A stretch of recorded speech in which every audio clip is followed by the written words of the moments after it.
नमस्कार, आप देख रहे हैं न्यूज इंडिया। मैं हूं आपके साथ रवीश और इस वक्त की बड़ी खबर आपको बता दें, मेघालय और नागालैंड में वोटिंग जारी है। जी हां, मतदान केंद्र पर लगातार मतदाता पहुंच रहे हैं, अपने वोट अधिकार का प्रयोग वहां पे कर रहे हैं। शाम 4 बजे तक वोट डाले जाएंगे। दोनों राज्यों में विधानसभा की 59 सीटों पर मतदान है। दोनों राज्यों को मिलाकर 550 से ज्यादा उम्मीदवार मैदान में हैं।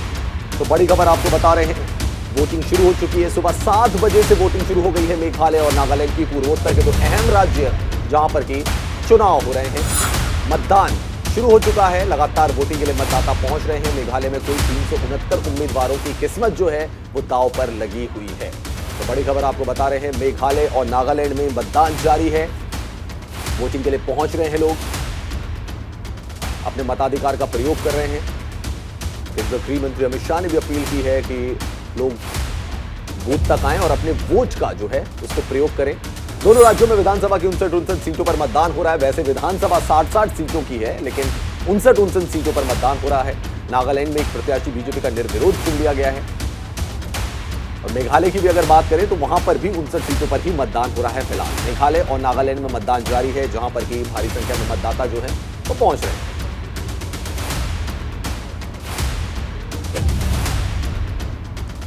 शाम 4 बजे तक वोट डाले जाएंगे। ये भी आपको बता दें, शाम 4 बजे तक वोट डाले जाएंगे।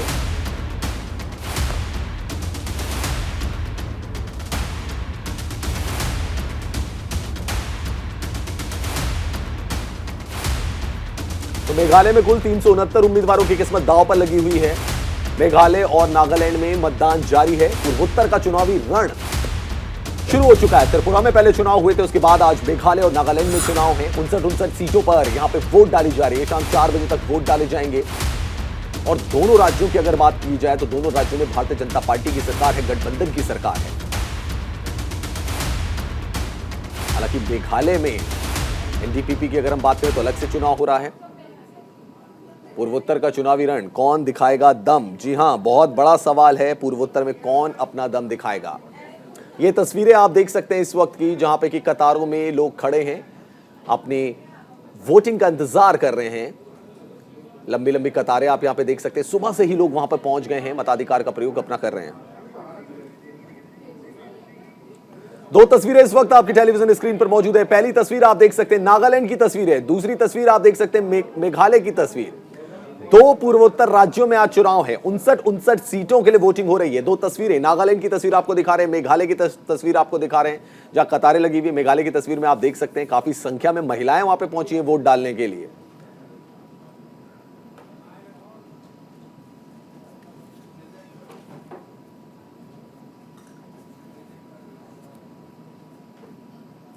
तो ये तस्वीरें आप देख सकते हैं।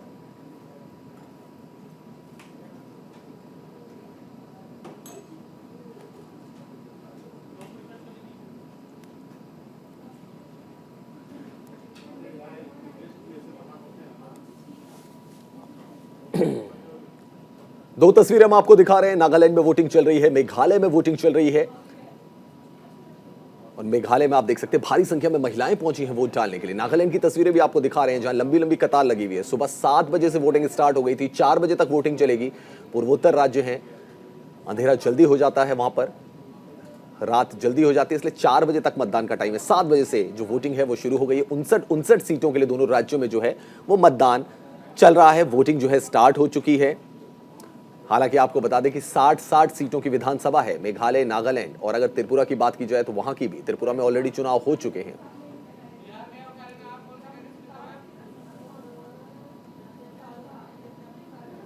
तो ये तस्वीरें हम आपको दिखा रहे हैं इस वक्त। दोनों जगह की तस्वीरें आप देख सकते हैं।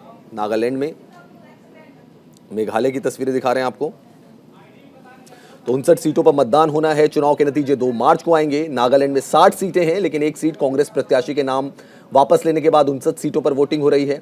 और यहां पर भाजपा के जो प्रत्याशी हैं वो निर्विरोध चुन लिए गए हैं। इस समय अगर बात किया जाए तो दोनों ही राज्यों में गठबंधन सरकार में बीजेपी है। मेघालय में नेशनल पीपल्स पार्टी ने भाजपा के साथ मिलकर सरकार बनाई, लेकिन 2023 के विधानसभा चुनाव में दोनों पार्टियां जो हैं वो अलग अलग चुनाव लड़ रही हैं। तो एनपीपी की बात की जाए तो दोनों पार्टियां अलग अलग चुनाव लड़ रही हैं, एनपीपी एंड बीजेपी। और अगर बात की जाए नागालैंड की, तो वहां पर nationalist democratic progressive party NDPP और भाजपा गठबंधन की सरकार है और इस बार भी दोनों पार्टियां साथ में चुनाव लड़ रही हैं।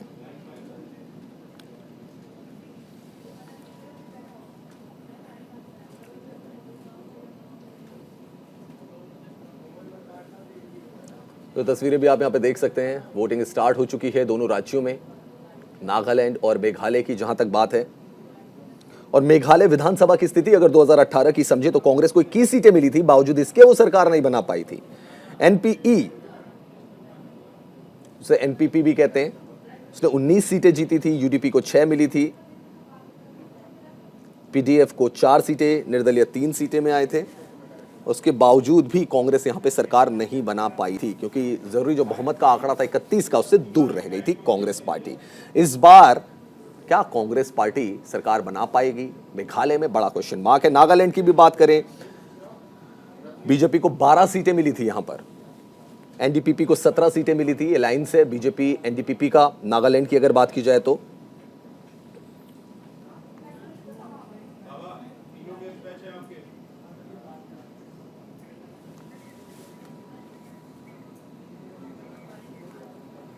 और हमारे साथ कुछ खास मेहमान जुड़ रहे हैं। ऋषभ तिवारी, नेता बीजेपी के, रत्नेश मिश्रा कांग्रेस के नेता हैं, सर्वेश पाठक हैं, राजनीतिक विश्लेषक। तो आप तीनों का बहुत बहुत स्वागत है। सबसे पहले मैं ऋषभ तिवारी के साथ शुरुआत करना चाहूंगा। सर, कितनी उम्मीद है इन दो राज्यों में, नॉर्थ ईस्ट के दो अहम राज्य हैं नागालैंड मेघालय, यहां पर वोटिंग हो रही है, कितनी उम्मीद है बीजेपी को?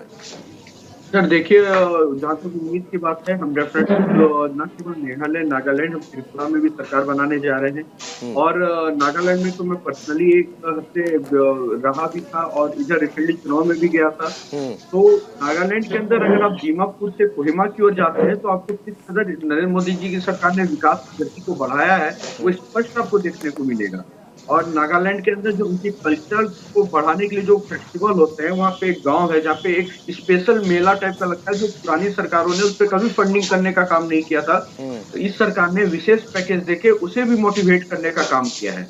इस तरह की कई अलग योजनाएं नॉर्थ ईस्ट के लिए गवर्नमेंट ने चलाई है। तो मुझे लगता है वहाँ की जनता मोदी जी से कनेक्ट है और जिस तरह रैलियों में उनको प्यार और आशीर्वाद दिया है, बिल्कुल स्पष्ट है कि हम वहाँ पे पुनः सरकार में आ रहे हैं नागालैंड में, और मेघालय में सरकार बना रहे हैं, और त्रिपुरा में भी ऋषभ भाई, लेकिन सवाल यही उठता है ना, सरकार आप बना रहे हैं और विपक्षी दल हमेशा आरोप लगाते हैं बीजेपी के ऊपर, खासकर नॉर्थ ईस्ट में तो विधायक किसके भी चुने जाए, पार्टी की बहुमत किसी की भी आए, सरकार बीजेपी की ही बनेगी। देखिए, विपक्ष की यही सबसे बड़ी समस्या है कि वो अपने आंतरिक विषय पे चिंता ना कर, वो कहते हैं बीजेपी की 2 सीट आए, नागालैंड में 12 सीटें आए, लेकिन सत्ता बीजेपी के पास ही आएगी। नहीं, ये तो वो समीकरण जो हमारे से जुड़ते हैं विकास के लिए, हम उन्हें साथ में जोड़ते हैं, लेकिन उन लोगों को सोचने की आवश्यकता है कि उनसे लोग टूटते क्यों हैं, क्यों उनके चुने हुए विधायक उनकी पार्टी से इस्तीफा दे देते हैं, क्यों उनके चुने हुए सांसद उनके अगेंस्ट बोलने लग जाते हैं। ये उनका आंतरिक रिसर्च की आवश्यकता है कि उनके कहीं ना कहीं काम कमी है। सत्ता में आना केवल सुख भोगने के लिए नहीं होता। Bharatiya Janata party Vikas point of view से सत्ता में आती है और उस नीतियों पे काम करती है। तो जो हमारे साथ पोस्ट अलायंस करते हैं, बाद में आके जुड़ते हैं, वो विकास के लिए जुड़ते हैं, उनको हम साथ लेकर चलते हैं। भाजपा का कोई विधायक टूट के तो किसी पार्टी में नहीं ज्वाइन करता है, क्योंकि उन्हें पता है ये पार्टी देश के लिए कार्य कर रही है। चलिए, हमारे साथ रत्नेश मिश्रा भी जुड़े हुए हैं, कांग्रेस के प्रवक्ता हैं वो, उनके पास चलते हैं। रत्नेश भाई, कितनी उम्मीद है कांग्रेस पाल रही है यहाँ पर, क्योंकि नॉर्थ ईस्ट के चुनाव में तो ये भी देखा गया कि आप सबसे बड़े सत्ताधारी दल के तौर पर उभरते हैं, सरकार लेकिन कोई और बना लेता है। देखिए, सरकार बनाने की बात अलग है और जनता का प्रतिनिधित्व पाकर सदन पहुंचना दोनों अलग अलग चीजें होती हैं। सरकार नहीं बनेगी, क्या करेंगे आप 21 विधायक लेकर? सरकार बनाना भी जरूरी है ना सर। सरकार भी बना रहे हैं, बना देंगे। अभी मेरे भाजपा के प्रवक्ता या नेता बंधु कह रहे थे कि वो मेघालय, त्रिपुरा और नागालैंड तीनों जगहों पर क्या कहते हैं सरकार बनाने जा रहे हैं। लेकिन मेरे बंधु ने एक बार भी ये नहीं बताया कि किन मुद्दों पर चुनाव हो रहा है मेघालय में। एक भी मुद्दा इन्होंने नहीं गिनाया। मैं आपको मुद्दे बता देता हूँ कि किन मुद्दों पे वहां पे चुनाव है। वहां पर सबसे बड़ा जो मुद्दा है, जो इनकी अभी अलायंस की पार्टी की सरकार है, वहां पर पहाड़ी क्षेत्रों में बुनियादी ढांचे के विकास की कमी है। इस मुद्दे को लेकर वहां पर चुनाव हो रहा है। जयंती और खासो पहाड़ियों में जो कोयले का अवैध खनन किया जा रहा है, उससे इन्वायरमेंटल इश्यूज राइज हो रहे हैं, वहां के लोगों की दिनचर्या प्रभावित हो रही है। ये मुद्दा है वहां। मेघालय में बेरोजगारी दर 10% से ऊपर है, वहां पे बेरोजगारी दर 9% से ऊपर है। ये मुद्दे होने चाहिए, इस पर बात होनी चाहिए, इस पर चुनाव होना चाहिए। मोदी के चेहरे पर चुनाव नहीं लड़ा जाता, चुनाव लड़ा जाता है मुद्दों पर। और भाजपा के प्रवक्ता ने एक भी मुद्दे का नाम नहीं लिया। इनको ये भी नहीं पता होगा कि मेघालय और नागालैंड में कितने वोटर्स हैं, वहां पे कितने नए वोटर्स जुड़े हैं और वो किस प्रकार से वोटिंग करने का ट्रेंड क्या है। बस आए और विपक्षी दलों को टारगेट करना। अरे भैया, एक रोड मैप लगा के बना के आया करिए टीवी पे, ऐसे ही आके। चलिए उनसे जवाब लेंगे, रत्नेश भाई उनसे जवाब लेंगे, उनसे जवाब लेंगे। हाँ बताइए, मेरी बात कंप्लीट हो जाने। आप भाजपा के प्रवक्ता बंधु से अगला प्रश्न ये पूछ लीजिए कि मेघालय में कितने वोटर हैं वर्तमान में और कितने नए जुड़े हैं, और नागालैंड में कितने हैं और कितने नए जुड़े हैं। ये इसका जवाब देते, तुरंत पूछिएगा मेरी बात। नहीं, वो चलिए उनसे सवाल पूछ लेंगे। राजनीतिक विश्लेषक हमारे साथ सर्वेश्वर पाठक जी भी जुड़े हुए हैं। सर्वेश्वर जी, अगर नॉर्थ ईस्ट की बात की जाए, नॉर्थ ईस्ट का जब नाम लेते हैं तो शायद ऐसा लगता है कि एक साइडलाइन किए हुए राज्य जो है नॉर्थ ईस्ट का जो एरिया है, क्या आपको लग रहा है कि इतने दिनों में जो रैलियां हुई, प्रधानमंत्री भी वहां पे गए, गृह मंत्री भी वहां पर गए, बीजेपी ने तो अपनी पूरी ताकत लगाई, लेकिन बाद की जो विपक्षी दल है क्या उन्होंने अपनी ताकत झोंकी? यही आपने सही बोला कि देखिए, नॉर्थ ईस्ट में कांग्रेस का प्रेजेंस था, कांग्रेस का गढ़ था। आजादी के 70 साल हो गए, 75 साल से ऊपर, लेकिन जो एक समावेशी और समेकित विकास होना चाहिए था हमारे देश के, उस पार्ट का नहीं हुआ। और सबसे महत्वपूर्ण था कि ये सारे के सारे जो राज्य है बॉर्डर स्टेट है, हर राज्य कोई ना कोई दूसरे देश के बॉर्डर से जुड़ा है। असम देख लीजिए, बांग्लादेश से था, तो मेघालय, त्रिपुरा और उसके बाद आपका अपना ये अगरतला जो अरुणाचल है, ये सब चाइना के बॉर्डर से जुड़ा था। इसका हमने विकास ही नहीं किया कांग्रेस गवर्नमेंट ने। और अब आके कहते हैं कि बीजेपी अगर 5 साल ही काम की, मान लीजिए त्रिपुरा में 25 साल के लेफ्ट के शासन को खत्म करके, तो कह रहे हैं कि बीजेपी ने कोई विकास ही नहीं किया। तो ये वही बात हो गई ना कि अपने बार में तो आप जब थे तब आपको सब कुछ दिया, वहां के लोगों ने आपको वोट भैया, मैंने तो मेरे बात को सुन लो। देखो, नहीं, अपनी टर्म में बोलिए, अपनी टर्म में बोलिए। अभी बहुत समय मिलेगा रत्नेश भाई, समय में बोले, अपनी टर्म में, अपनी टर्म में जाएगा। आपको इतने दिनों से मिला समय, आपने क्या विकास किया? क्यों नॉर्थ ईस्ट जो बॉर्डर स्टेट है, बॉर्डर में एक आप रवि जी आप समझ सकते हैं कि उस एरिया में नॉर्मल एक रोड भी नहीं इन्होंने ठीक से बनाया। इलेक्ट्रिसिटी और बुनियादी जो सुविधाएं होते हैं उसको तो छोड़ दीजिए। दूसरी बात कि अभी नागालैंड की बातें कर ले तो वहां पूरा का पूरा जो है जनजातीय है, 58 सीट जो है टोटल एसटी सीट है। रही बात ये कह रहे थे कि कितने वोटर्स है, क्या है, अभी देखिए नागालैंड में 26, मैंने भाजपा से पूछा भैया, बीजेपी के प्रवक्ता से पूछा है, मैंने भाजपा से पूछा, आप भाजपा के प्रवक्ता नहीं है सर्वेश जी, आप भाजपा के प्रवक्ता नहीं है भैया।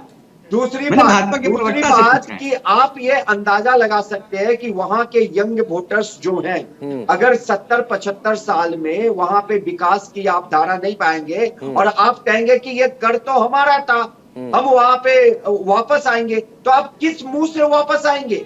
इन 5 सालों में अगर देखा जाए तो जितना विकास आप 70 साल में नहीं किए हैं, इन 5 सालों में वो विकास की एक जो झलक कहते हैं नॉर्थ ईस्ट के उन राज्यों में वो देखने को मिली है। चलिए रत्नेश जी से मैं दोबारा से सवाल पूछता हूं। रत्नेश जी, जितनी ताकत भारतीय जनता पार्टी ने जो की, प्रधानमंत्री वहां रैलियां कर रहे हैं, गृह मंत्री वहां रैली कर रहे हैं, आपके बड़े नेता बड़े नदारत दिखे।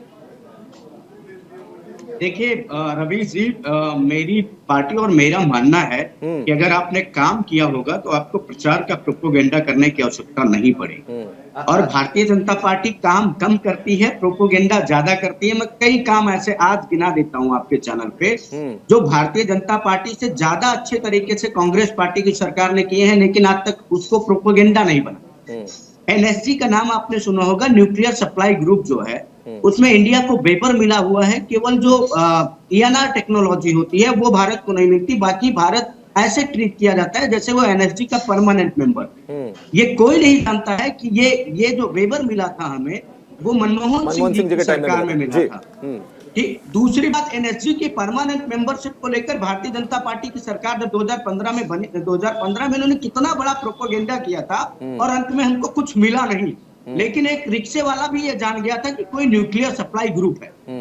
उसका काम भले लेकिन सर ये न्यूक्लियर सप्लाई ग्रुप का नॉर्थ ईस्ट इसमें मुद्दा बनना ना, नहीं मैं न्यूक्लियर सप्लाई ग्रुप का नॉर्थ ईस्ट, मेघालय, नागालैंड के चुनाव से क्या लेना देना? रवि जी, मैं आ रहा हूँ रवि जी, इसलिए आ रहा हूँ, मुद्दे हैं क्योंकि अगर हमें वहां से न्यूक्लियर टेक्नोलॉजी में असिस्टेंट मिलने लगा तो जो मैंने मुद्दा उठाया कि जयंतिया और खासी पहाड़ियों में जो अवैध कोयले का खनन किया जा रहा है और वहां पे उससे जो एनवायरमेंटल इशू राइज हो रहे हैं, उससे लड़ने के लिए हमें मौका मिलेगा और हमें वहां के लोगों को पुनर्वास देने में मौका मिलेगा। लेकिन सरकार उन सब चीजों पे बात नहीं करती है।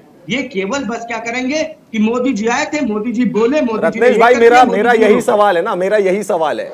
आप देखिए प्रधानमंत्री जा रहे हैं नॉर्थ ईस्ट में, रैलियां कर रहे हैं, इलेक्शन से ठीक एक दिन पहले भी उन्होंने रैली की थी, गृह मंत्री अमित शाह वहां पहुंचे रहे, भारतीय जनता पार्टी के तमाम बड़े नेता वहां पहुंचे, कांग्रेस के नेता कहां थे? अगर आपको सत्ता में वापस आना है, अगर आपको नागालैंड, मेघालय दोनों को कैप्चर करना है दोबारा से वहां पर, तो आपके बड़े नेताओं को तो वहां पे पहुंचना होगा ना।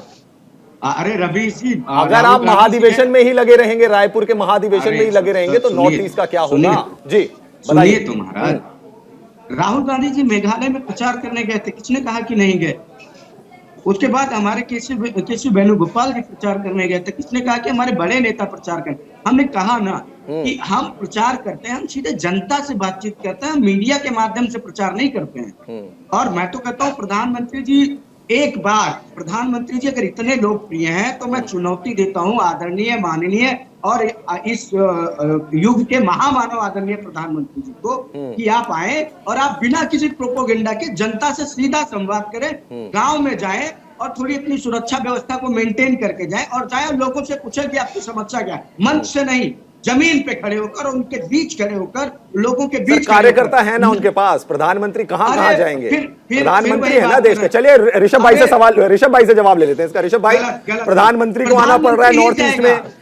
जी हाँ, ऋषभ तिवारी से भी इसका जवाब ले लेते हैं। ऋषभ भाई, प्रधानमंत्री को आना पड़ रहा है, गृह मंत्री को आना पड़ रहा है, ताबड़तोड़ रैलियां करनी पड़ रही हैं, ऐसे ऐसे बयान देने पड़ रहे हैं कि कब्र खुद जाएगी लेकिन मोदी का कमल खिलेगा, ये सारी बयानबाजी। अगर आपने नॉर्थ ईस्ट में गठबंधन सरकार में रह के इतना डेवलपमेंट किया, मेघालय में और नागालैंड में, प्रधानमंत्री को ऐसी बयानबाजियां क्यों करनी पड़ रही? इतने बड़े नेता, नॉर्थ ईस्ट में ताबड़तोड़ रैलियां हो रही हैं, अमित शाह वहां पे कई दिनों का वहां पे रहते हैं, कैंपिंग करते हैं, रैलियां करते हैं, क्यों? इन सबकी जरूरत क्यों? मुझे एक बात बताइए, मुझे हंसी आ रही है कांग्रेस के मित्र के सारे जवाबों पे और उनके वक्तव्य पे। चुनाव होगी तो क्या घर बैठ जाएगा क्या पार्टी को नेता?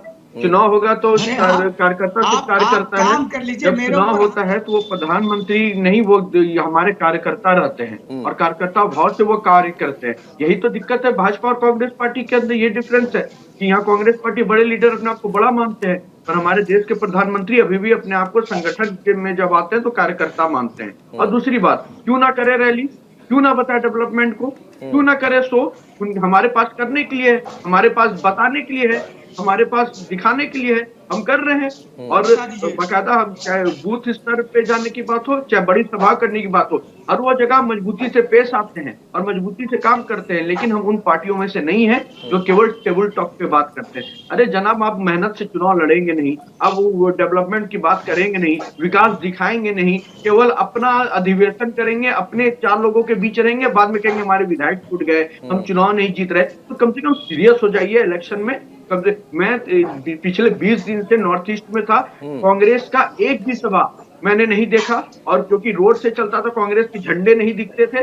चुनाव ढंग से लड़ते नहीं है, बाद में कहते हम हार गए, हमारे विधायक टूट गए। रत्नेश भाई, आप चुनाव ठीक से नहीं लड़ रहे हैं, 2014 के बाद आप ठीक से चुनाव नहीं लड़ रहे हैं। और नॉर्थ ईस्ट की जहां तक बात है, आपने राहुल गांधी का जिक्र किया, एक आधा रैली उनकी हुई, आपके अध्यक्ष तो मल्लिकार्जुन खड़गे हैं ना। अब जितना सीरियसली बीजेपी चुनावों को लेती है, जितना सीरियसली बीजेपी ने ताकत झोंकी नॉर्थ ईस्ट में, मेघालय, नागालैंड में, कांग्रेस ने ताकत नहीं झोंकी। देखिए रवि जी, बहुत अभी एक बात कही हमारे भारतीय जनता पार्टी के प्रवक्ता बंधु ने कि उनको हंसी आती है, तो बिल्कुल आप हंस लीजिए, लेकिन देश की जनता का कल्याण करिए, बेरोजगारी और महंगाई पे थोड़ा सा ध्यान दे दीजिए। हंसिए, हंसने के लिए ही आप गए हैं।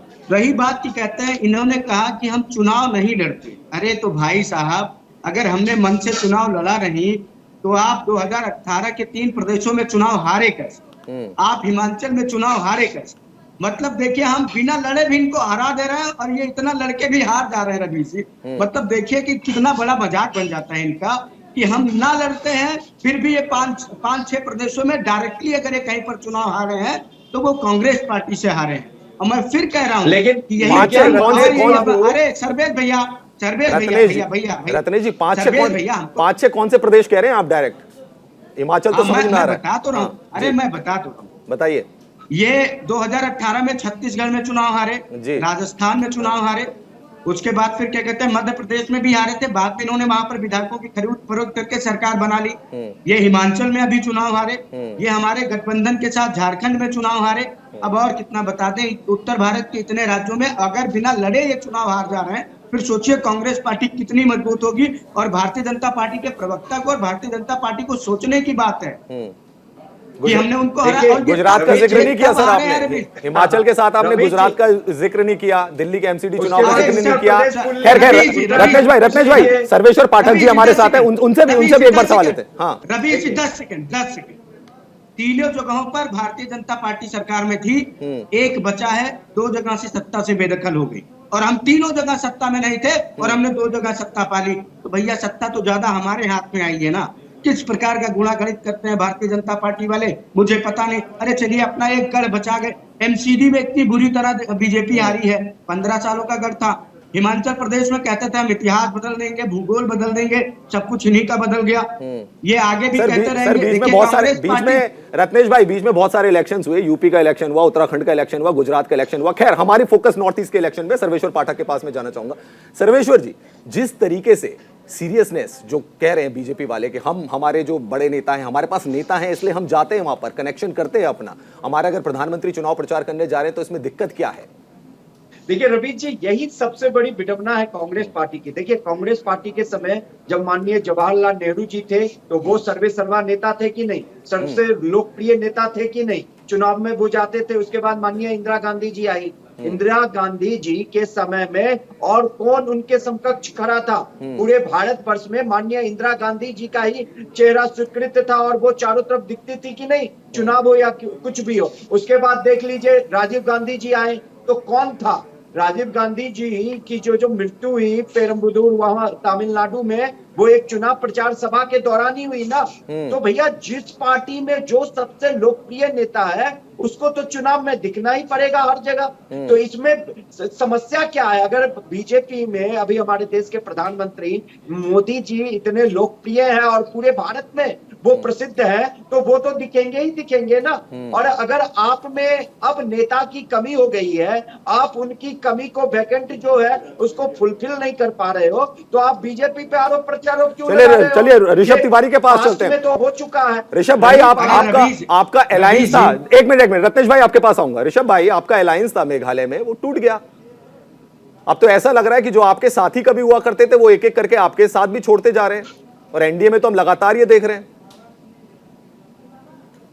चलिए ऋषभ तिवारी के साथ हमारा संपर्क टूट गया, हम रत्नेश जी के पास चलना चाहेंगे। रत्नेश जी, आप कुछ कह रहे हैं? देखिए मैं आपको बताऊं, मैंने भारतीय जनता पार्टी के प्रवक्ता बंधु से रवीश भाई पूछा था जरा बता दें कितने लाख वोटर हैं, कितने नए जुड़े हैं। खैर उसका उन्होंने जवाब नहीं दिया। वो तो स्टैट्स की बात है ना, स्टैट्स की बात है। हम रणनीति पर चर्चा करेंगे, राजनीति पर चर्चा करेंगे। आ जाते हैं सर, आ जाते हैं, उसी पे आ जाते हैं। संक्षेप मेरे कहने का तात्पर्य था कि भारतीय जनता पार्टी के प्रवक्ता को या नेता जो भी आते हैं, मैं आपको बता दूं मैंने एक बहुत बड़ी कमी देखी है। एक आध प्रवक्ताओं को छोड़ दीजिए, बाकी के पास कोई स्टैट्स नहीं होते, कोई इशू नहीं होता कि किन किन मुद्दों पे चुनाव रहा। बस वो आते और कहते हैं मोदी जी मोदी जी मोदी जी। देखिए एक टाइम के बाद काम मोदी जी से चल रहा है। अरे मोदी जी बोलेंगे वो, बिल्कुल बिल्कुल बोले। मैंने कहा रोका, मैंने तो कहा कि वो महामानव है, इस युग के महामानव है प्रधानमंत्री जी। चलिए रत्नेश जी, समय का थोड़ा अभाव है, आप हमारे साथ जुड़े, सर्वेश्वर पाठक भी हमारे साथ जुड़े हुए थे, ऋषभ तिवारी भी हमारे साथ जुड़े थे। आप तीनों का बहुत बहुत शुक्रिया। और हम बात कर रहे थे पूर्वोत्तर के रण की, जहां आज इलेक्शन चल रहा है मेघालय और नागालैंड में। फिलहाल इस खास पेशकश में इतना ही, और ज्यादा खबरों के लिए देखते रहिए न्यूज़ इंडिया।